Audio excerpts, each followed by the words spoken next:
Hey guys, what's going on? This is Dave here with Ceramic Pro of San Diego. Today we have here a 2020 Tesla Model Y with a whole laundry list of services that we did to it over the past couple days. Let's start with the 3M Satin Thundercloud color change wrap.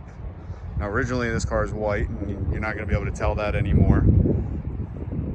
Changed up the chrome badge to a satin black to match the chrome trim that the Model Ys only come with.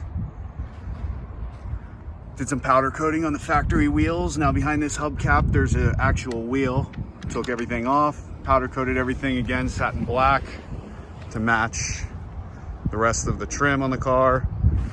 Did all the window tinting on the car as well. We chose to go with 50% on the back just to make it go slightly darker, keep out that heat, more importantly. And then on the front windows, we kept those at 70% and added the film again to keep out the heat of the car.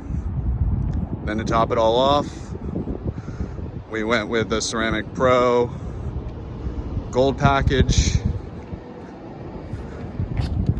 and this girl is ready to roll.